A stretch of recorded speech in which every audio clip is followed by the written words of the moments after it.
Hello everyone, म प्रणव तिवारी र यो हाम्रो केस चलेको थियो एउटा सर्वोच्च अदालतमा।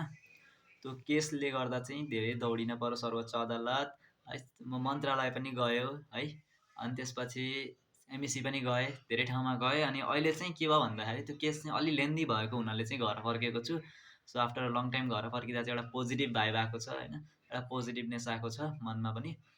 अनि अहिले यसो हेर्दाखेरि चाहिँ हजुरहरूले मलाई धेरै मेसेज गर्नुभएको रहेछ। अनि मेसेजमा चाहिँ एउटा क्वेसन चाहिँ कमन थियो है। त्यो क्वेसन के थियो भन्दाखेरि चाहिँ दाइ हजुरले चाहिँ आफ्नो प्रिपेरेसनको टाइममा के रिसोर्सेसहरू युज गर्नुभयो र के पढ्नुभयो भनेर सोध्नु भएको रहेछ। सो अब मैले यसको आन्सर त मैले धेरै ठाउँमा धेरैचोटि र एउटै आन्सर दिइरहेको छु। मैले यो मजाले पढेको, यो फलो गरेको, यो बुक पढेको भनेर भनेको थिएँ। बट हजुरले फेरि एकचोटि फेरि यही क्वेसन सोध्नुभयो है। यही क्वेसन सोधेपछि चाहिँ म अब हजुरहरूलाई देखाउँछु कुन पढेँ भनेर म यो भिडियो बनाएको। देखाउँछु नि मैले यही बुक पढेको भनेर है। So this are my resources which I used during my preparation days है। अब के हो भन्दाखेरि यो सबै किताब मैले पढेको चाहिँ होइन है। यहाँ धेरै किताबहरू छन् है।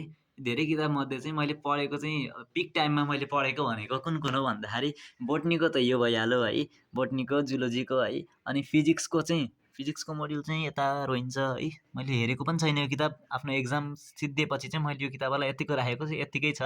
यहाँ केमिस्ट्रीको मोड्युल छ रहेछ है, यहाँ 3टा। अनि त्यसपछि फिजिक्सको पनि 3टा मोड्युल समथिङ कता गएँ है। मैले भिडियो बनाउँदा यताउता लगेको थिएँ होला। अब त्यो चाहिँ कता छन् थाहा छैन। बट यो बायोलोजीको भयो, केमिस्ट्रीको भयो। अनि 11को बुक चाहिँ मैले यो पढेको थिएँ। अनि 12को चाहिँ अस्मिता पब्लिकेसनको थियो यो। सो त्यही भएर मैले भन्छु कि किताब चाहिँ जुन पनि पब्लिकेसनको पढे हुन्छ, आफूसँग जुन एभाइलेबल छ त्यही पढे हुन्छ।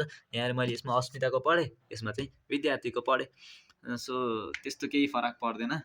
यो विद्यार्थीकै हो नि, फेरि भन्न त भने फेरि होइन छ भने फेरि हो विद्यार्थीकै हो।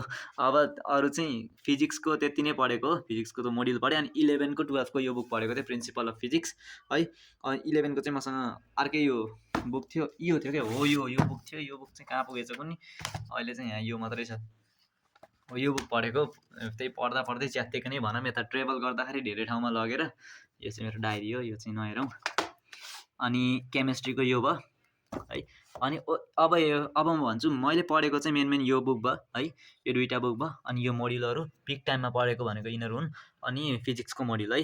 अनि यो बुकहरू चाहिँ मैले के हो कन्सेप्टको लागि पढेको, यसको एमसिक्यूहरू गरेँ है।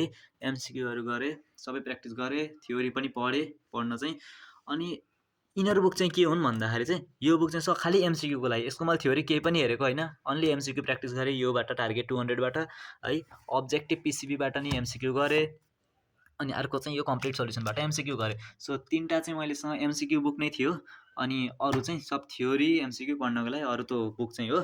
अनि यो कन्सेप्ट अफ फिजिक्स भन्ने यो एचसी वर्मा चाहिँ यो पढ्नै पर्दैन हजुरहरूले। कतै एमसिक्यू पनि नगर्नुहोस् यसको। यो यहाँ चाहिँ आउने एमसिक्यू हाम्रो एक्जाममा सोध्दैन। सो यहाँको एमसिक्यूहरू नगरे नि हुन्छ।